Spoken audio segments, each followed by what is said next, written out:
This is an informal discussion with Professor Johannes Meissl of the MDV University of Music and Performing Arts Vienna, and we are incredibly proud and very lucky and very conscious of the presence of Professor Meissl, because he has been now with the Chopin Society and the activities of the Chopin Society for nearly 3 years, and the role of the MDV in what we tried to do during COVID, and even more importantly, what we did after COVID, not only in terms of doing few things together, not only in the MDV opening its doors on its spectacular technological department, but also now that things are settling down, again, we are back into relatively normal times.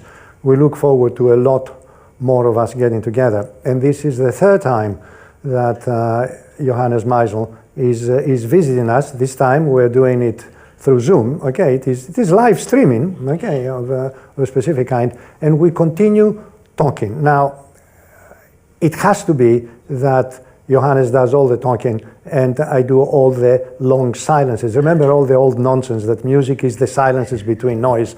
Okay, so in the sense, hopefully my silences are going to be quite illustrative. But we're talking about performance. We're talking about musical performance.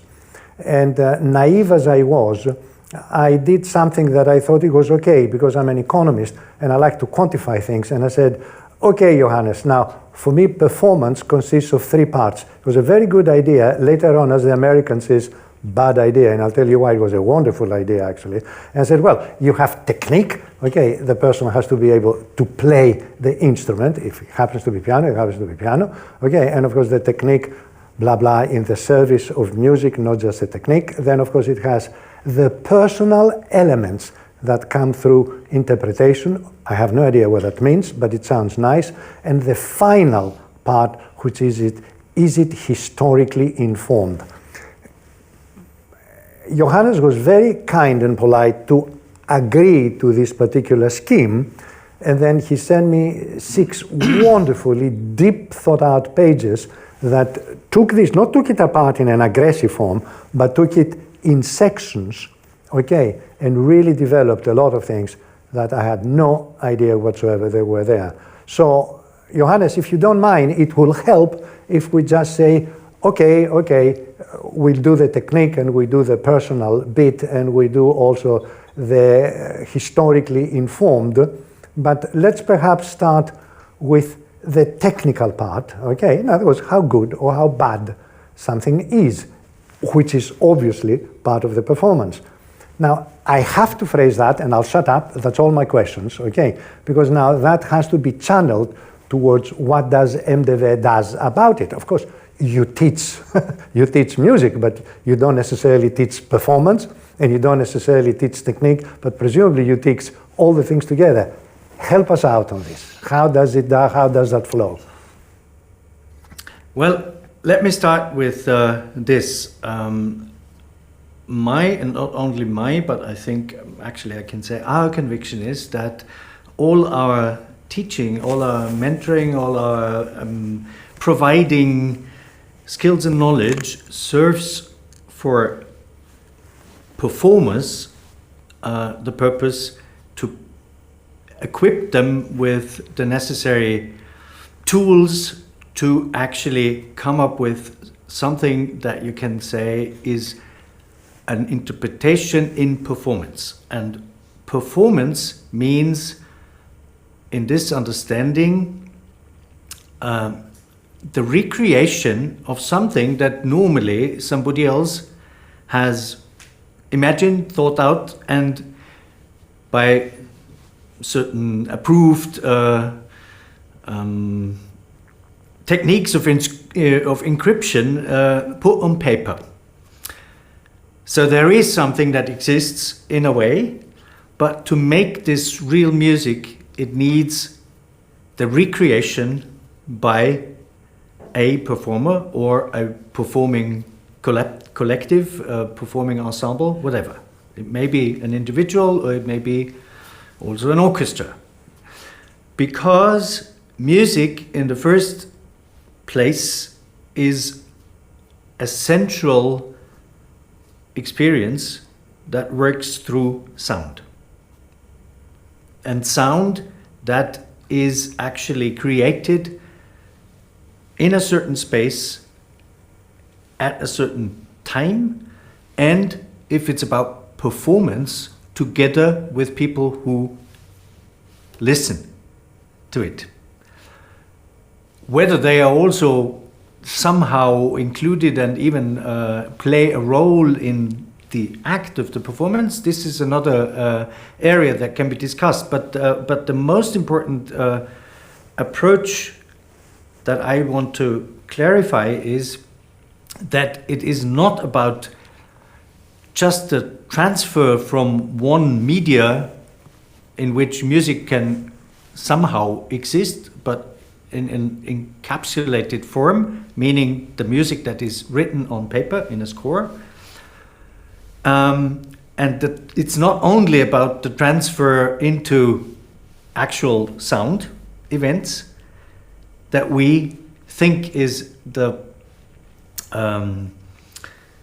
very essence of what we call performance and interpretation, but it is the transformation through the understanding and going through everything that a person that plays, who plays, is made of, and through this channel recreate this musical material or the musical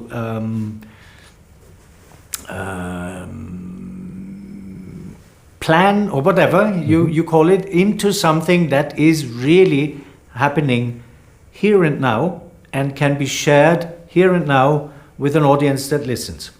We will come to the question of how does this go together with when not everybody is in the same place or when it's recorded and repeated, but basically that is what is the main goal of a performance and also an interpretation. And for this, of course, we need a lot of skills and tools to make this really possible and worthwhile. And in the best case, also worthwhile for people to pay to be there and to listen to it. You have used something in your reply to our proposed discourse of saying something that you use the word elocution, okay, when it comes to presenting the musical part, and you even said this is not about reading a pre-prepared speech, which of course it cannot be, although of course, as you say, they do read the notes and they play them, okay, but it is clearly it's a stage further. And also, I like you used something about the improvisational skills that enter into that, but it is not just the elocution. And also you use the word that I absolutely adored in the context, and I have no idea how to use it, the ownership of the piece. I have no idea what it means, but it sounds absolutely great. But yeah, I already trying to go into this direction, but I will try to clarify even more. Let me start with the term elocution, elocutio in Latin, that you quoted from my reply. This is actually a very old concept that goes back to the idea of delivering a well prepared and thought out speech in front of an audience. And that dates back to the old Greeks and Romans. And this idea that you compose something that you want to tell, and you can compose it in a very, very elaborated way, so that the proportions are fine, that you use wonderful images and whatever, the best use of language you can to transport something that you want to communicate. And then already in this old ancient concept of rhetorics, the elocution, actually the performance of what you prepared, is the most essential part. And now, making a big jump over the centuries, this idea entered musical history from the beginning of the 17th century. Around 1600, starting with people like Monteverdi, the idea that music can become a language that works according to similar principles as the old art of the oratory developed more and more until in about the second half of the 18th century, it was actually possible to come up with the understanding of music as a language, a fully fledged language with syntax, grammar, vocabulary, everything, without having actual text. So mere instrumental music. And that means taking this principle, the performer is actually delivering in the best way this a musical speech, a musical talk that can be, if it's performed properly, also immediately somehow understood, although there is no text and no sense in the in the way you would expect from real language, essays or stories or drama, whatever. But this is something that we have to acknowledge that is actually a fact.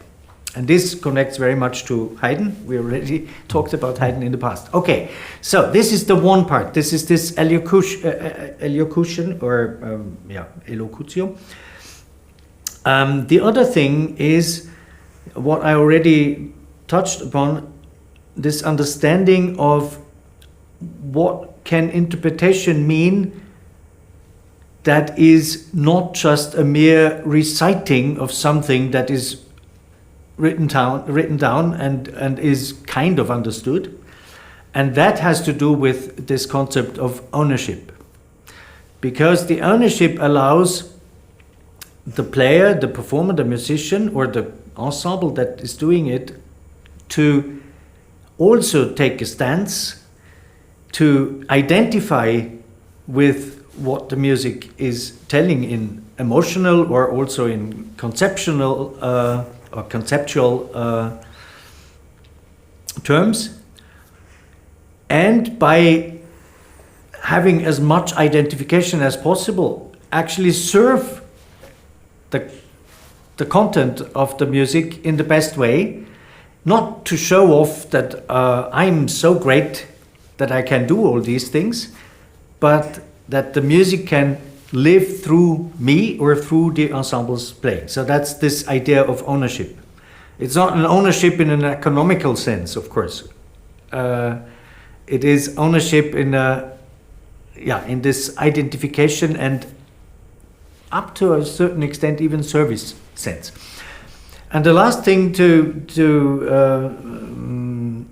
come back is this, what I use, it's not my invention, but the term, the so-called improvisational state of mind, meaning you know what you are talking about, you know what you are playing, you know what you are telling, but it is not something that you could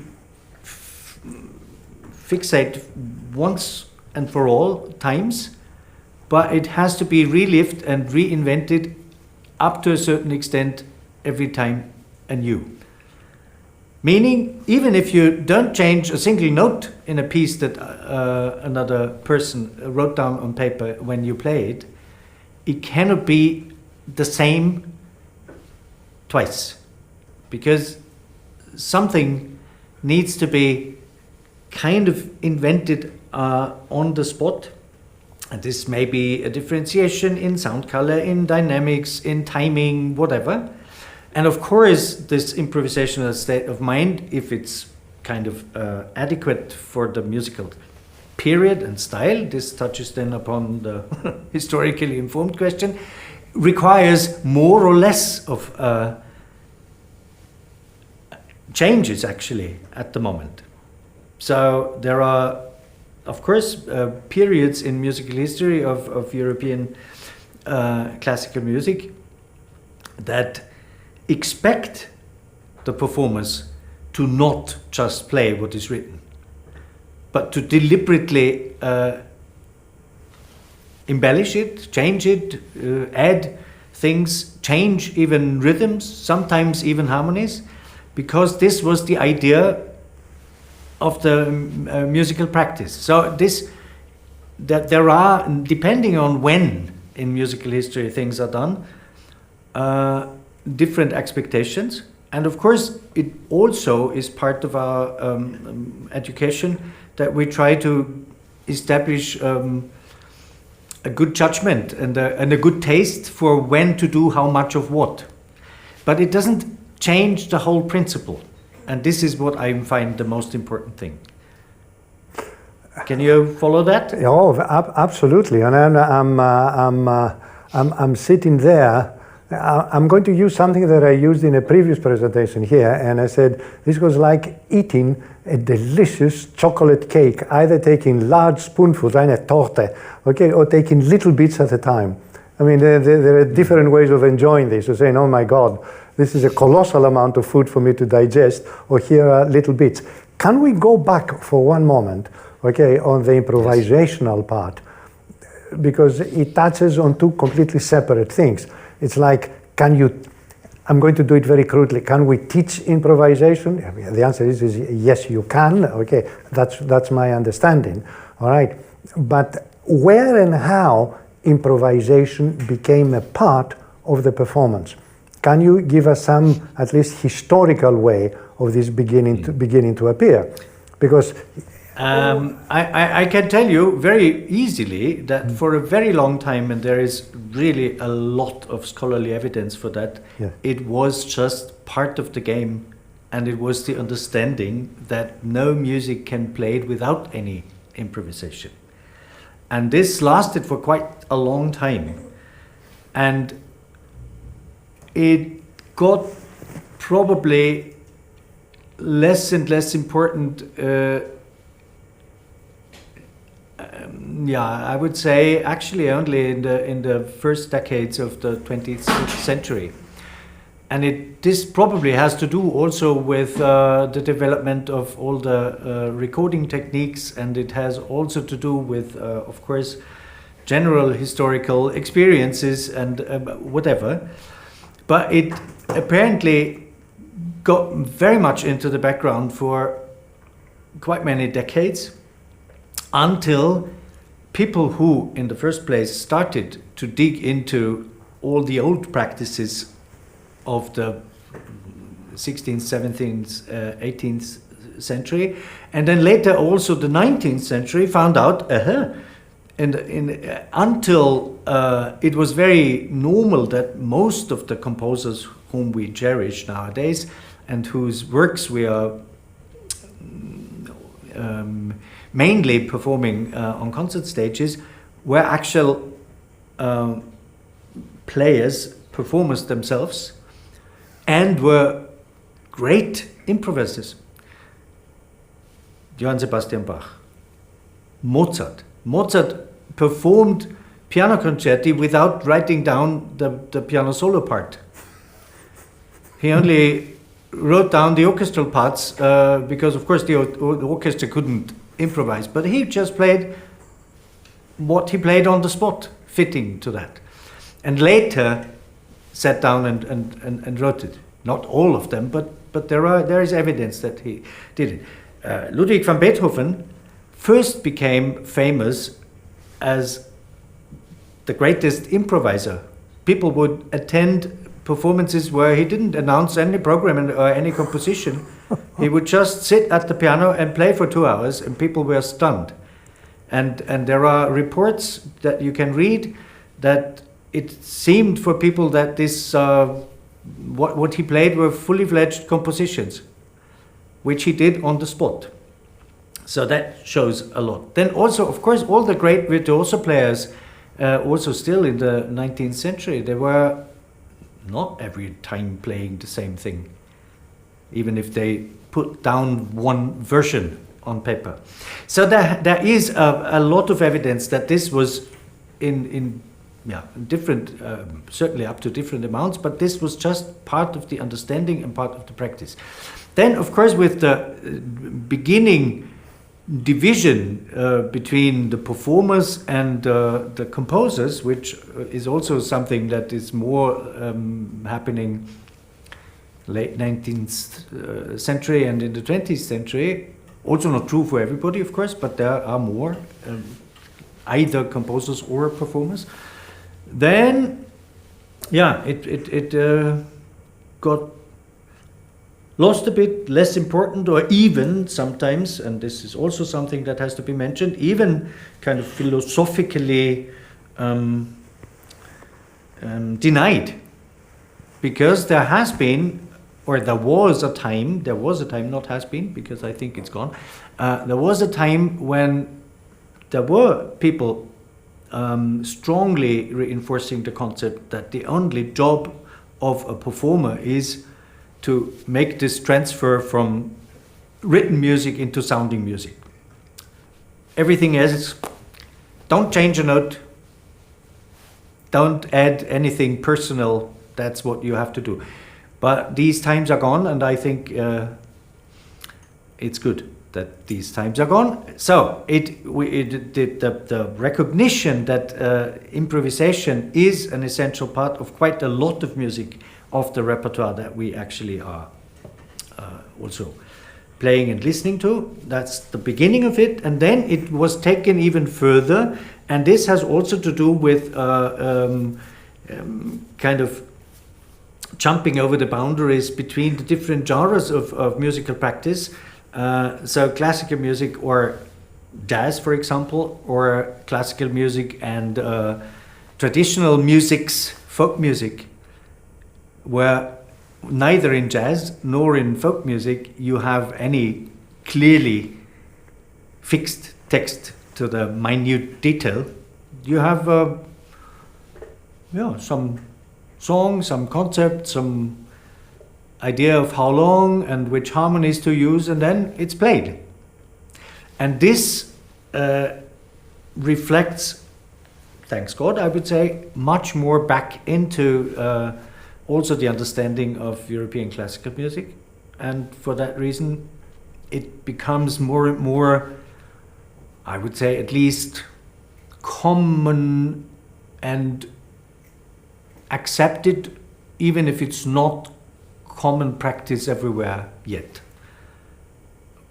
But as you can probably understand, so far I'm one of those who strongly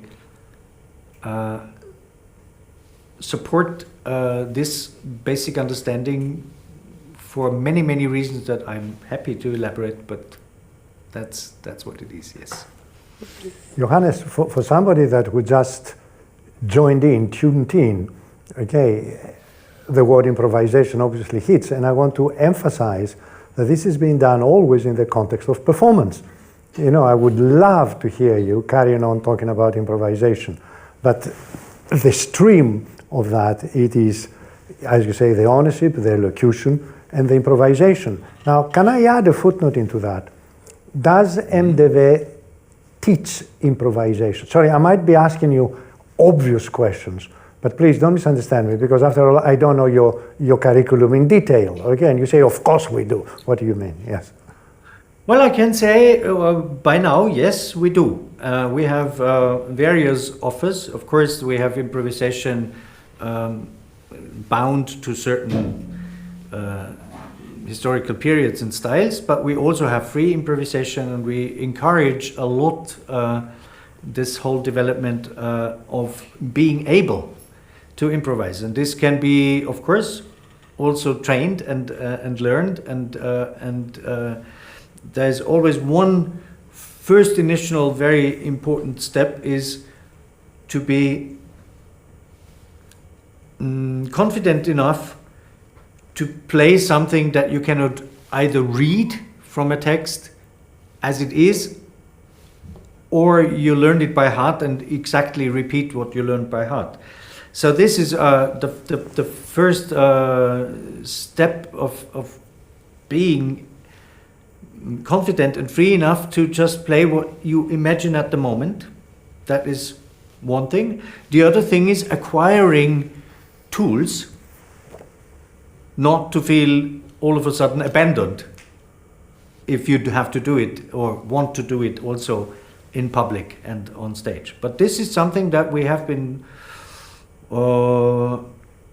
implementing into curricula on various levels of either electives or even sometimes a bit also compulsory, depending on the course, for quite some time. Yes. So my answer is yes. Yes. I'm much relieved. I'll go around and say to tell people, do you know, Jan, they do teach improvisation. The question is, how on earth you do that? But Yeah. that's quite important, because out of that comes out something which is always incredibly close to my heart, because my first exposition to music in general was pop music. Then not I drifted, I dived into classical, whatever it is. And I should shut up because you're supposed to be talking. But since I raised the questions, I have to emphasize that I'm not a musician. I used to be able to read music, and I have forgotten, which is a shame, which is an abomination if I talk about music. Okay, but what I bring to the table is about 65 years of continuous listening to practically all sorts of music. So I listen a lot, be that as it may. The next, my favorite part out of that, because I was raised in pop, is the aspect of the performance by the composer player. Now, you know, starting from the year X, okay, with the big names, all the way down, I imagine one of the last big important composer players would have been possibly Shostakovich and Prokofiev, something like that. Okay, now the genre, the genus seems to have disappeared, except I always say, no, it doesn't. All pop groups are composer players. The overwhelming majority of them, they compose and they play their own music. So now we might not have classical composers playing their music, but the pop version has effectively took over this particular tradition. Not because they said, we're going to do exactly what Chopin did, or we're going to do exactly what Beethoven did.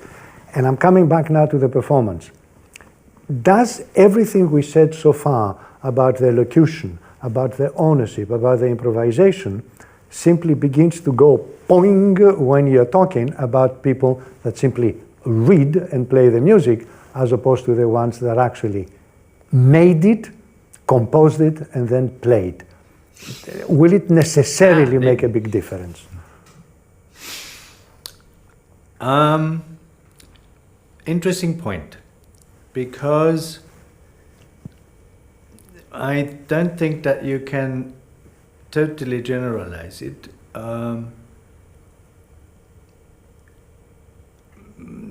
To my understanding, even the composers who were great performers themselves were very happy not be the only ones to perform their own compositions, but greatly adored great performers who, in their opinion, and maybe also just truly, were able to add qualities to what they had conceived and composed by their interpretation and performance qualities that they wouldn't have been able to show or to make accessible themselves. Because otherwise you would say, well, then if a composer can really play his own or her own music, why should she or he ever allow anybody else to play it? This phenomenon was also there, by the way, Niccolo Paganini. Niccolo Paganini was the only one performing his violin concerti. He never gave away the solo music as long as he was a player, because he just had this full ownership himself. But that's an exception. All the other composer players always were happy, actually, to have very good performers. Also making their music more known and more accessible, because I mean, nowadays you could say, well, if a composer performer does a proper recording and just insists that this is the only way his music can be heard, possible concept, but in the past, this would have been an incredible, like shooting one's own knee, because it reduced the accessibility. So I think you cannot really make a clear division. And then also speaking from my own performance experience, having worked with so many composers who composed new works for our quartet, or we happened to to prepare a work by them, and we got in touch and tried to have a direct exchange. And the variety of composers, how they were regarding their own written text, is immense. Some would tell us, well, I wrote that, but if you feel like speeding up here or using different dynamics or whatever, feel free to do so. I'm happy with it. And others would say, why did you change any small thing here? Because that's what I intended to be. So the full bandwidth and the full variety I experienced also myself, and for that reason I think it's always interesting to to stay open and never to have any final concept about this relationship between the composer and the performer.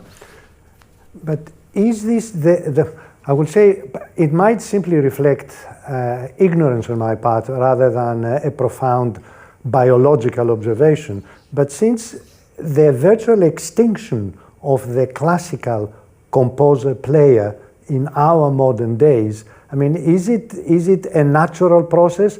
It simply happened because, or the 15, 20, 30 years between 1750 and 1820 or 30 in Vienna was a very special DNA that produced this spectacular flourishing of composer players, and then it began to peter out a little bit. And then it finally, in the 20th century, you had blobs. You had the French, okay, you had the Russians, okay, and the Russians lingered a little bit longer, and then, well, now?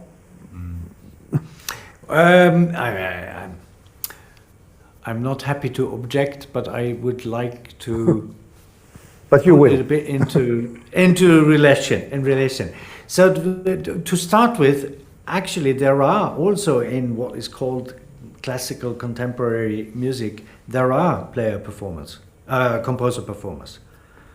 One that is quite known nowadays is Jörg Widmann. Then another example is Hans Holliger, the Swiss composer, a great oboe player himself and a great composer. And there are pianists who compose and perform quite a lot. So it's not true that it was extinct. Number one. Number two, the thing with Vienna, Vienna is somehow a lucky place, because it for many reasons always seemed to be attractive enough for a lot of people to come to Vienna and stay there. So it's not so much about a DNA, but it's about being an inspiring place. And this was not only between 1750 and 1830, because there is a certain Mr. Brahms coming from Hamburg, who very much became a typical Austrian or Viennese composer somehow, in a way, and is very very important. And all these other, as we always positively say, immigrants who came to Vienna and stayed there and further developed themselves, but also developed the musical life in Vienna. And I don't think that there's, I mean, yeah, of course, the 2 world wars were not really helpful. And also nowadays, all these crises are not really helpful, but still we do have this thing that so many creative people who very often combine this function of a composer and performer are still also coming to Vienna. We are very happy about that. But you have a point, of course, in pop music or in jazz, the identification of a composer-performer is much more the regular thing to be. Okay, and I hope... Well, at least it continues. In the context now, and this is yet another part that I am passionately interested, because of ignorance, but I don't mind bringing it out forcibly, because we do meet, I mean, in the 20 years that we have been running, that Annabella has been running the competition, and I have been following behind her, doing the talking while she did all the work.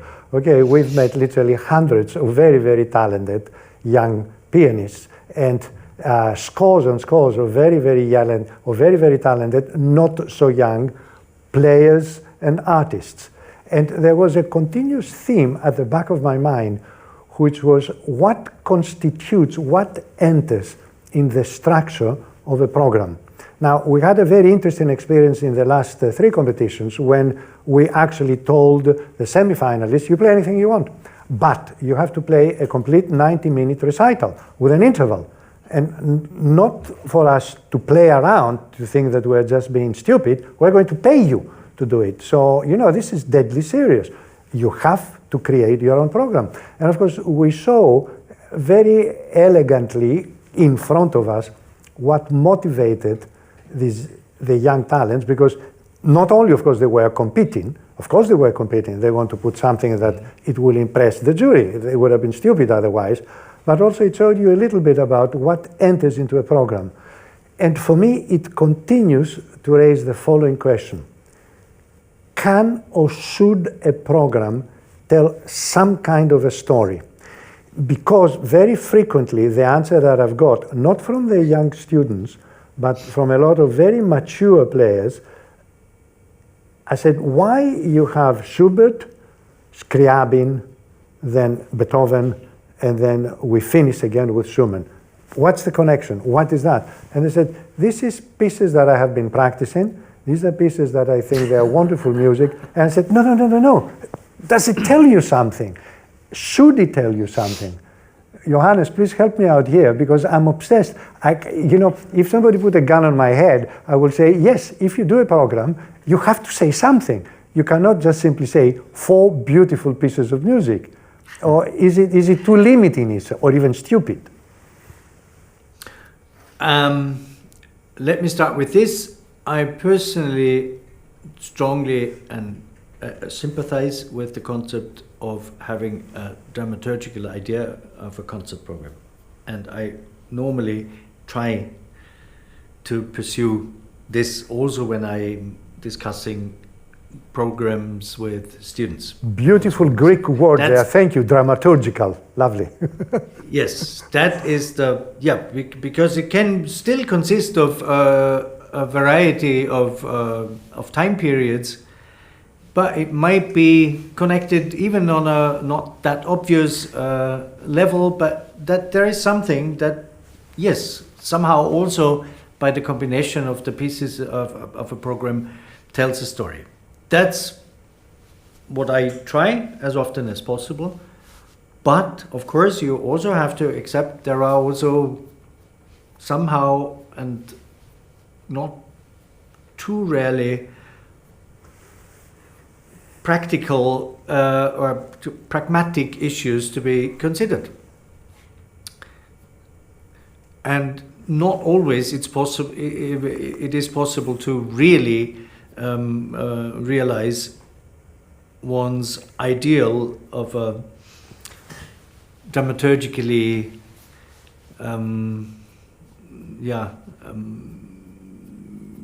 ideal succession of works with interrelations, with maybe even thematic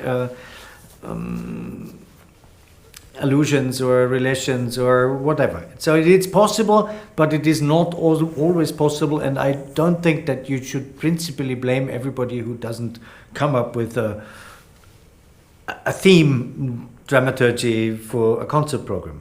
But I strongly sympathize with it, and I have shown a lot. In a way, sorry, I want to pursue just a little bit more, because you say you are sympathetic, and presumably you do it in the process of you, let's say with the Artis Quartet. Okay, if you are going to put up a set of 3 or 4 pieces you're going to play, or 2 pieces you're going to play, and of course we'll come back when the performance involves more than one person. But let's say I'll take only yourself. If you had the right to tell the artist, this is what we're going to play. Very awkward question. What am I going to ask you? What are you trying to say by putting these pieces together? I mean, what is the story behind it? It's not boy meets girl, boy, they get married, or they commit both suicide. I mean, this is nonsensical. What is the story behind it? Good question, because we always try to make others aware of that. Of course, we are trying to tell something, but this also touches on a lot of more or less than in the end maybe academic or philosophical questions. I cannot just simply answer the story I want to tell you is that through complication you come to redemption or resolution, things like that. That it could be, of course, but it is not that there is some storyline like that I think has to be followed. A story can be told in many different ways. That it can be not loose, but rather open collection of individual or smaller stories that work within themselves and that are connected somehow, and it's not even necessary to tell so much like in the form of an explication or preparation. It's possible, but not even necessarily so. I think it's very important that oneself as a performer has the feel of that it's not just random. And I rather wouldn't have played this piece again, but somebody asked me to do it. And so it doesn't fit into my concept of the program, but nevertheless I played because it was forced on me by the concert presenter or whatever. So and therefore I say I strongly sympathize with it, and I also would advise immediately everybody to try as much as possible to go for that. And I also see that there is a lot more expectation of something like that also with audiences today, and for that reason everything fine. But you cannot also not, I think, blame a young person of not having been able to realize the ideal program story. Johannes, I like you put in a very key word, a young person. Some years back, I was asking one of our members of our jury, actually I don't mind telling you, Eleanor Wong, who she's well known of taking on very young students at here in Hong Kong. And I was asking her a completely different question, because this is part of our Young Talent series, whereby we do warm-up, like in a pop concert, you have a warm-up group before the main act comes on. Yeah. Again, these usually are perhaps up to about 15-year-old young, mostly pianists, but not exclusively pianists, that come and they play for no more than a quarter of an hour, which is great fun because the overwhelming majority of them are both charming and very good. Now, the problem was, in terms of CVs, we had a lot of 5 and 6 years old. And, I jokingly suggested that their CV consisted of one word: I was born. Well, at 6 years old, I mean, what kind of a career you would have seen through.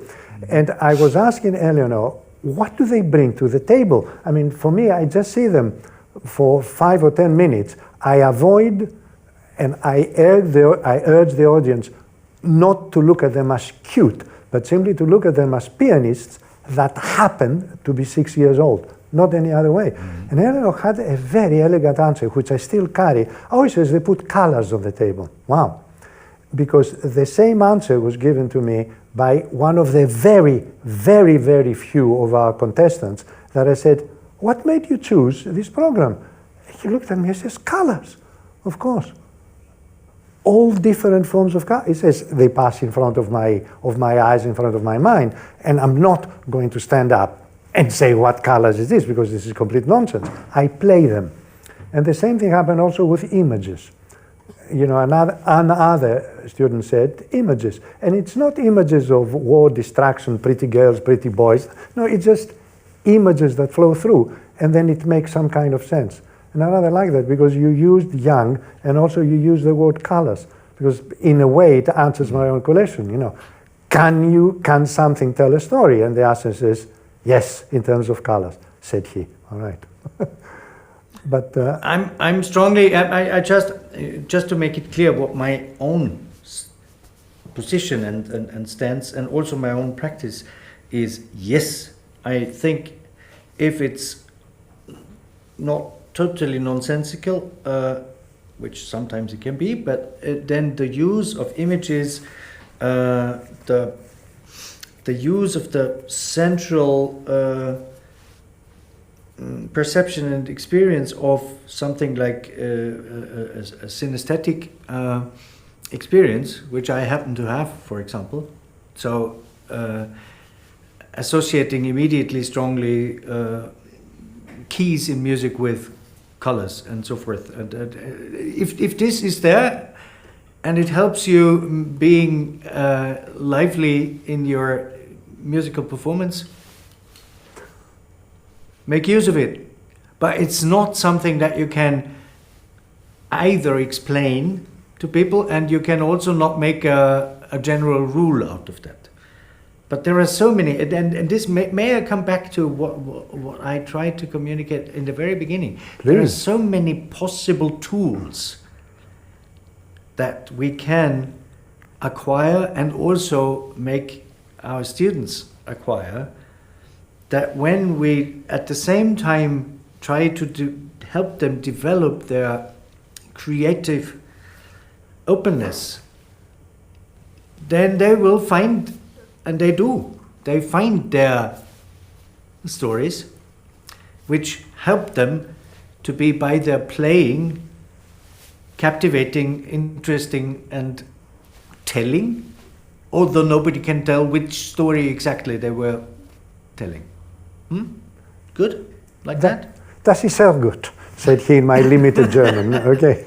Now, we continue on performance, okay, because we have done the locution, we have done the possession, we have done can it tell a story, should the performance tell a story? And actually, I even answered partially myself in something that I wrote to you, and I said, somebody will say, sorry, no, music tells a story. That's it. The music itself will tell the story. I don't need to tell you a story, or I don't need to use the music to tell you a story. But be that as it may, the next section... May I just say to this... Yes, of course.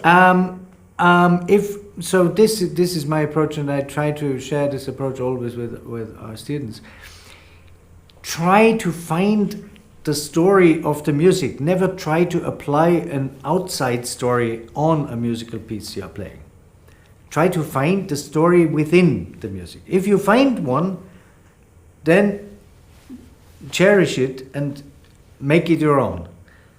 If you find out in your perception there is no story because the music is just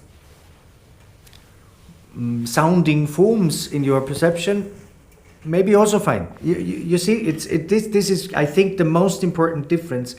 I never would support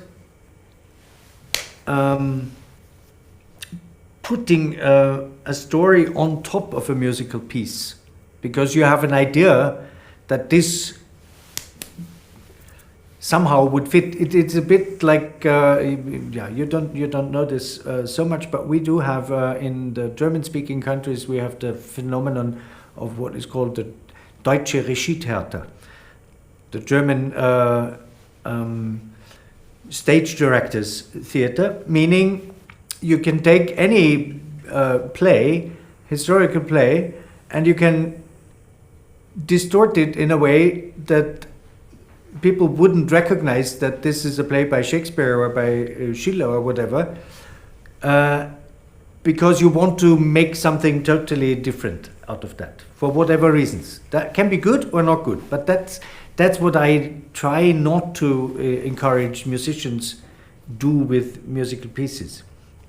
To put an exterior idea on top of it that actually uses the music to serve the idea. But to find an idea or a story within the music and take this as the guideline for one's own performance, yep. I like that, Johannes. You're really helping me a lot actually here, because you raised that last particular issue, which then, of course, lovingly brings in the notion of, is this historically informed, okay, or should the performance be historically informed? Now, I'm trying to understand if that simply means you put it in the context of Vivaldi doing something in the year 1650. And that was the year 1650, and this is what Vivaldi was doing, just making this up completely. Okay, but does the historically informed performance means that you impose? No, but you bring in what has been going on at the time, or what was this part of, or you simply are aware of it, rather than saying, this is what a historically informed piece is. May I try to come up with a possible answer from the direction that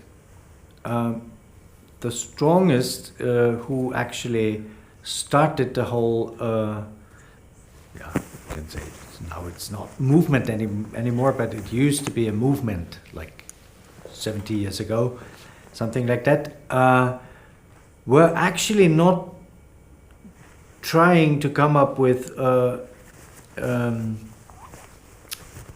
historically informed practice things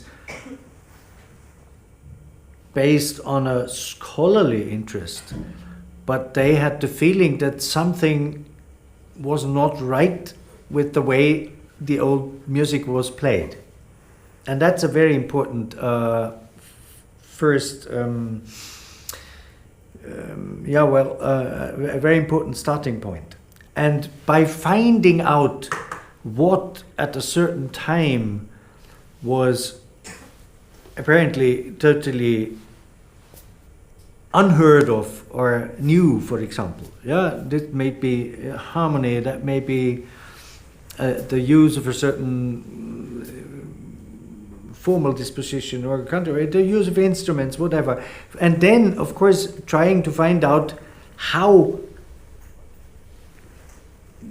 instruments, as they were used at that time, produced different forms of attack or different forms of sound, all these things. And very much about this whole question of articulation, of course, and all these questions, I think, are helpful, because they help, if they are applied in an artistic way, they help to make what we have, also from the older times, actually more alive even, and more interesting. To try to sound like it sounded 200 years ago is a futile effort, because nobody can tell how it sounded exactly, because there were no recordings. And even if there were recordings, who would tell whether the recordings are representative or not. This is what we experience now with the advanced historically informed performance practice, and also scholarly research, that of course as soon as you arrive at the beginning of the 20th century, you have a lot of recordings already from people who root back even to the beginning of the 19th century. And of course this is interesting, because they might even have had contact to the masters of the late 18th century. It's interesting. The problem is that when they did the recordings, the recording situation was a very rough one. Technical equipment very limited. These people were very old, certainly not at the peak of the capacity as players. So I'm a bit doubtful to take these examples as and that's so how somebody recorded it in 1910. That's what we think it sounded like in 1820 or in 1790. So this I'm doubtful about. But all the other things, I strongly encourage everything to find out about the practices, and there is enough, of course, that everybody can learn, because there's so much material.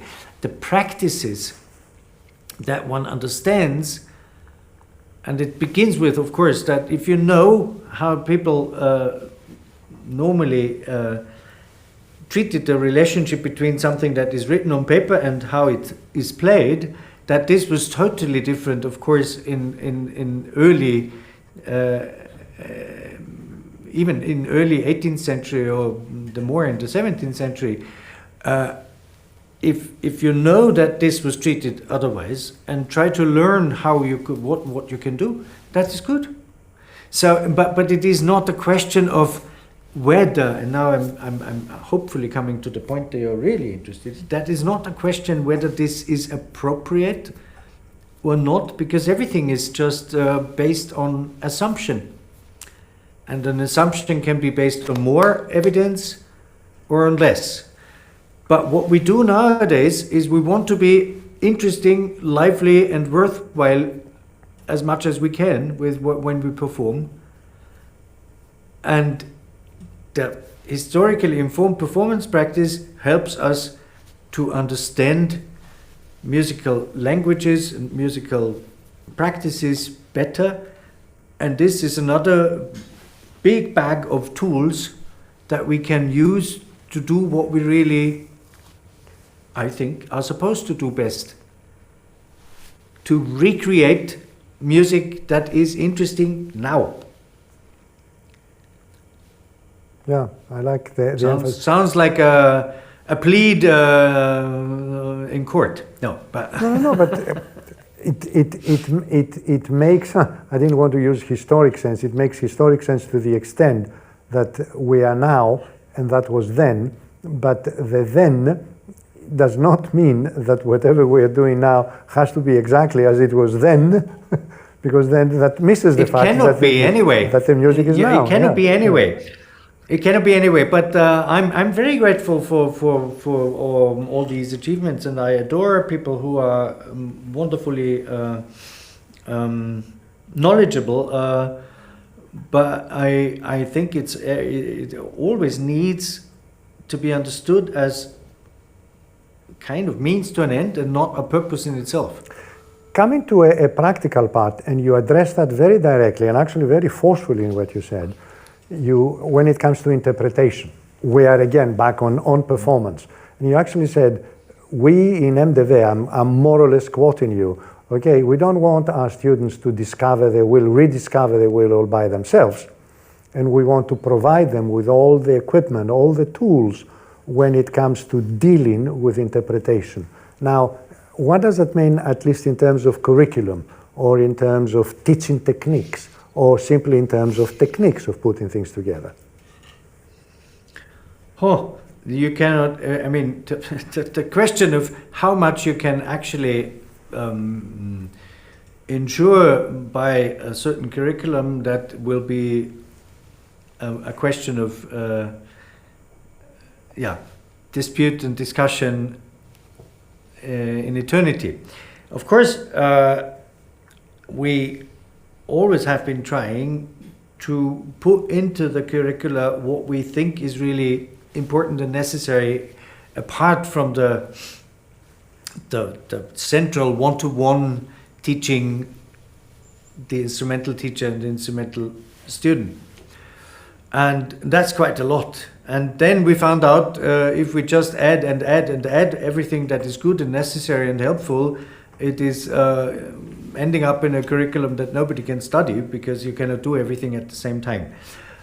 So up to a certain extent, a curriculum always has to, of course, be able to to grow, to change, to maybe get rid of something or put it into the idea of the syllabus in a more open or more alternative way, whatever. Very strongly, of course, and this is something that cannot be denied, especially in an art university, it very much depends on the people, on the teachers, and on the teachers and how they can actually fill the ideas of the curricula and the formulated competencies that you should reach through doing this and that course and whatever. It's of course very much about the people who do that, that they have the creativity, the expertise, the devotion of helping in this process of acquiring the necessary tools. But this whole thing has changed quite a lot from former times, because former times music academies still were strongly based on the idea that you acquire a certain number of masters. Then the masters tell the youngsters how they themselves do it, and the youngsters try to learn the best way from these masters and try to become masters themselves. That was the old system. And then the conservatory system, with trying to put all the necessary skills into syllabus courses, looks good, but doesn't guarantee that it really serves the purpose in the end, if the people are not the right ones to fill all these course content with their, as I said, with their own life and their own personality. So to conclude that, of course, the curricula are the backbone of every higher music education, and they have to be permanently kept also kind of up to date, and or kept in the way that we can ensure the best way we can that the necessary things to become a performer and an artist are really covered. But in the end, it depends on real life. May I bear your patience? May I press a little bit on your patience? And coming back on just one single item that has come repeatedly, particularly with other Chopin Society, which was perhaps an unfortunate choice about 25 years ago, because we don't play only Chopin. We play a lot of Chopin. But we play 75-80% of other things. And one notion, and there I'm bringing this back for you perhaps to try to explain, at least to me or to our audience, a historically informed interpretation of Chopin, whereby apparently, the romantic Chopin was brought forward by Rubinstein to a more pragmatic, non-romantic version, whatever that means. Because I do listen to Rubinstein and I like it, and then I listen to other people, and I will not say the difference. Can you see? He was very romantic, whereas Rubinstein wasn't. So I have no idea what that actually meant. But nonetheless, apparently it was a differently historically informed performance. Remember, this is just one little final bracket at the bottom of a specific case. If you can throw some light onto that. Yeah, but to begin with, I have to say I'm not a pianist and I'm not a Chopin expert.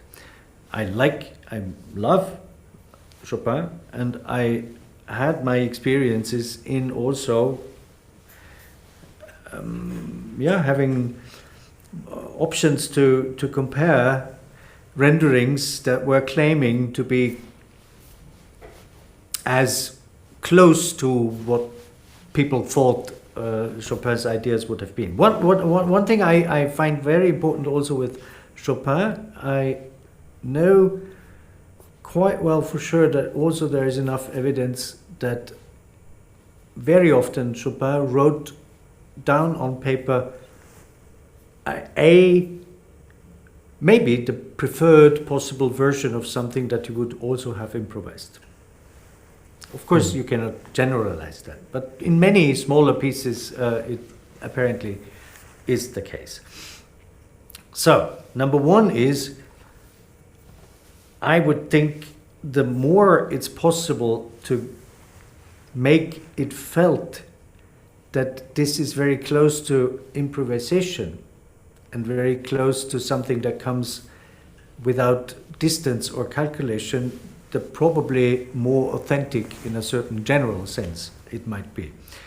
How much this would include a lot of rubato or a very delicate and small rubato, and how much of the idea that Chopin partly sticked, or at least he said that and wrote that, also the old idea of a rubato that is not concerning also the accompaniment as much as the melody or the ornamentation passages, or whether it's rubato the way Rachmaninoff would have applied, because there is a very, very telling recording by Rachmaninoff from the 20s, where he plays, I think it's the second Chopin ballade, in a way that speeds up tremendously, where nothing is written by Chopin, and then goes back, and it feels very, very convincing. Maybe it's only so convincing because it's Rachmaninoff, but it can be also experienced by making people and also musicians listen to the recording without telling them who is playing before, and it's very interesting. So I think that the variety of possibilities is really huge, and I would totally not try to make any statement what is right or what is wrong in this, because I'm very convinced. Yeah, and come back to what I said on Chopin in the beginning. It is again, it's very important to find out what is within the music, whether it's, of course, whether it's attached to a certain dance form or whatever, or it's but what is the also the emotional content of the music. And of course it helps to take into account that the piano didn't sound the same way our grand pianos sound nowadays, all these things, yes, but and one can also, that's important. I always think it's interesting to know more than less. Mm-hmm. But it does, because the chance, by knowing more, having read another document that somebody has heard Chopin in the 1830s and wrote something about his impression or her impression, maybe good, maybe inspiring. But it's not the goal to have knowledge to come to a point where you say, this is right or this is wrong. Is this? Can you deal with that? Because I think it's futile. It doesn't come to the point actually. To try to find out what is an authentic and historically correct Chopin interpretation, I think in the very end, this is not interesting. Very What is interesting very is direct having answer. tools. Yes. Yeah. Two very substantial issues, which I left them virtually at the end, because they begin to embrace together all we have been saying. Of course, is the performance when it comes not to a single person, but it comes to a group. In your particular case, for example, the quartet, okay, or also in your particular case, when you're conducting, because I do know you conduct. Now, where does all this, the elocution, the ownership, the improvisation in an orchestra? Ha! Said he sarcastically. Okay, so there are quite a lot of other things that enter into here, but they are not necessarily the kinds of things that we were discussing and teasing out. So what can we say about performance and also the teaching of that particular performance to students? That they may end up playing in an orchestra, or they may end up playing in a quartet. Okay. So, and please, in 30 seconds. I will try. What makes, of course, ensemble playing, and I mean non-conducted ensemble playing, on the one hand more challenging and more complex, is that you have an interaction of individualities that up to a certain extent, of course, need to be not synchronized in the sense of playing like a clockwork always at the same time, but synchronized in what they imagine, what they intend, and what they want to bring out together. So that is, of course, a considerable amount or a considerable challenge in complexity. But the good thing is you have more than one. So you have the chance to be even more creative by this exchange and by teaming up and by using different perspectives and bringing this together in the of course in the preparation as well as on stage. And on stage, and this comes now to the question of improvisational state of mind. On stage there are infinite options of making one another present and necessarily inventing something on the spot, because as soon as the group is very familiar with what the work, the written, the composition provides, and has reached a point of also identifying not only with one's own part in this setup of more voices, then it's also about the permanent momentary interaction. And this implies a lot of openness and necessity of improvisational state of mind. And I would carry on this even further also to my understanding, at least, of conducting an orchestra. One thing is you can make the orchestra go into directions that you would think are appropriate. But the other thing is that the orchestra is actually producing the sound. The conductor doesn't produce any sound, apart from some grunting or whatever, or steaming breathing. The musical sounds are produced by the orchestra. So there is necessarily a give and take and also a momentary interaction, and not just like having the whip and regarding, in the worst case, the orchestra as an instrument, as a machine, because it's a collective of individuals and it's a collective of people who play. So I think that actually the potential for complexity, of course, is much higher than if you do something alone. But also the reward, the possible reward in mutual inspiration is much higher. So I think it's actually taking just all the things that we already touched upon further to something that is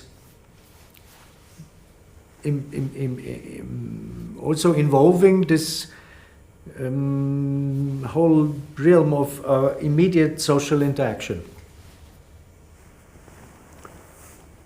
Last, and this is the really crunchy part, performance in relationship to recording. Because now we have been discussing most of the time almost implicitly that we're talking about live performance on stage. Well, now you have live performance inside a recording studio, and I'm going to bring out the absolute obvious, where you have an infinite choice of infinite different number of cuts, interpretations, approaches, correct notes, and then you put together something which is, I'm not saying at all technically perfect or emotionally perfect, but it has nothing to do with a 1.5 hour performance on stage. So where is the performance here? Where is the criterion? I of course, also about this one could talk for hours.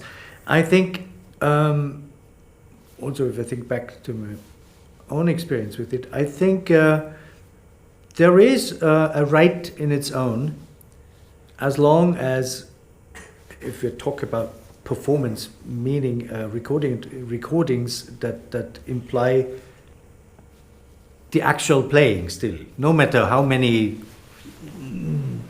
different takes and versions one recorded, and then makes actually the interpretation by picking the possibilities. So as long as this is the case, I think it's a legitimate way to come to something that at least for a certain time one would think that's what I would like the interpretation to be. The problem is that this stays then, not forever, but yeah, it stays like that, and still it is only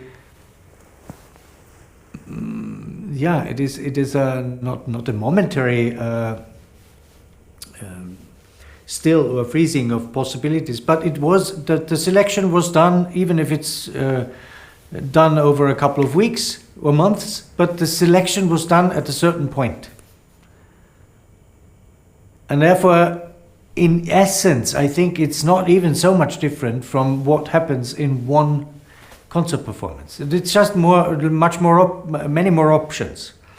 And I always totally, of course, adored, for example, Glenn Gould, who was the first to explicitly opt for this choice, for this alternative to regular performance playing, concert playing on stage. Very good. And I think it's one part of what happened, and what also technical development and everything provided us. Nowadays it's even affordable.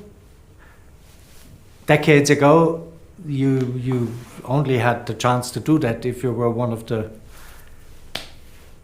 most adored and most famous artists, because otherwise nobody would have had the patience and paid for that. Nowadays it's technically possible. The question is whether this should be seen in any competition with live performance or not. We have the fact that many people listen to a lot of recorded music a lot of time, and I would not want to create some binary or fight between the two possibilities of listening to music. It's very clear that the options are there, that it is a different approach, and it is also a different challenge for everybody who does the recordings on the technical side and also on the player side. It's a good experience, and it helps a lot actually for one's further development. And for that reason, we do provide also all sorts of recordings in our university education. So the students have to be able to make these experiences on different levels.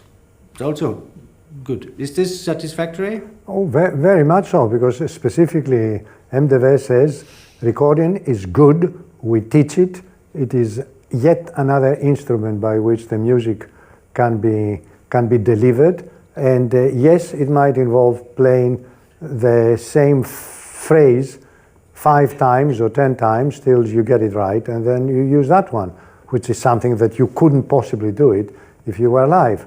But then this is a recording, whereas the other one is live. Yes, but there's not only to get it right, it is only on a higher level, it's having alternative versions and options for things that you then can combine. This was the Glenn Gould approach. It was not that he needed 10 takes in order to not make a mistake, but he needed 10 takes to find out what he would actually then use in the combination. Yeah. And this is what, of course, in the ideal case, we want to bring everybody there.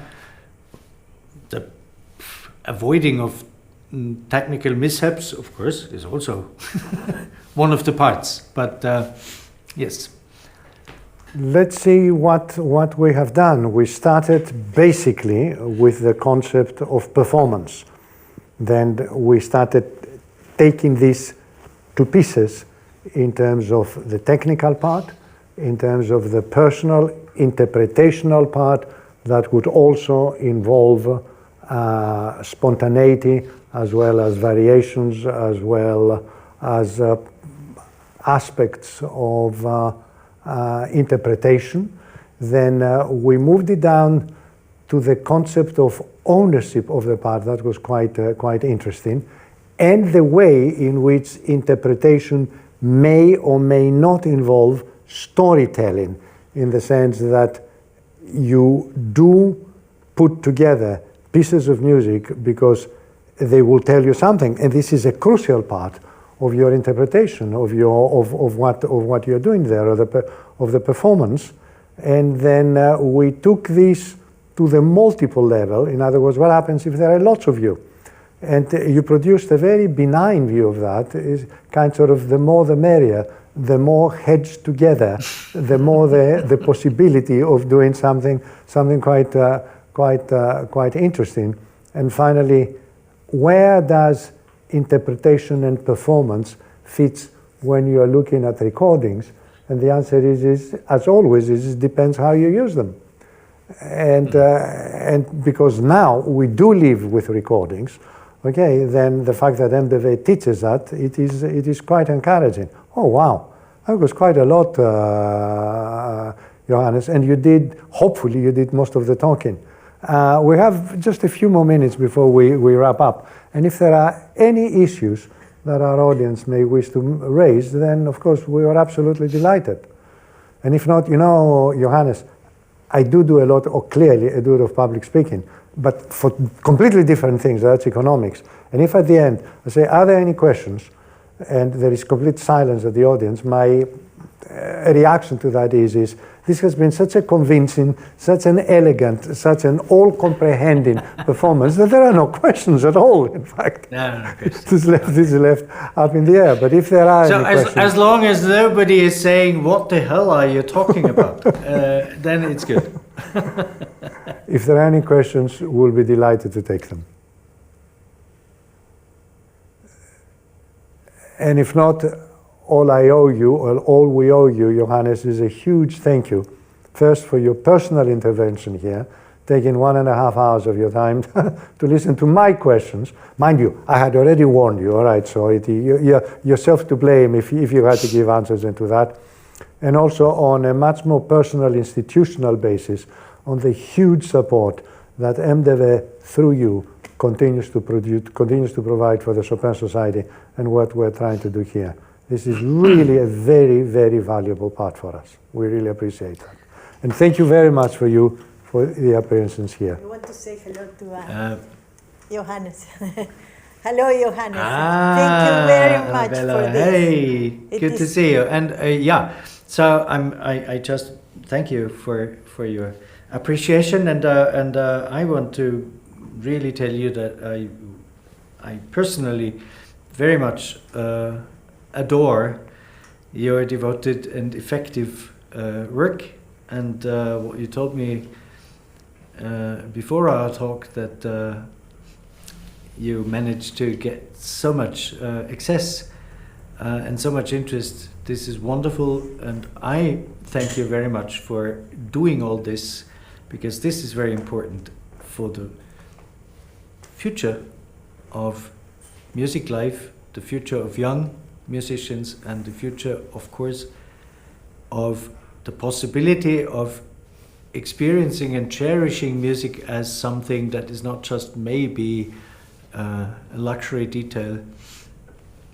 every other month, one evening, but that it is an essential part of human existence.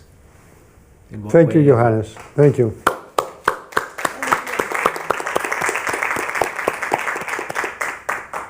Thank you. Lovely seeing you. Lovely seeing you. Thank you. Thank you.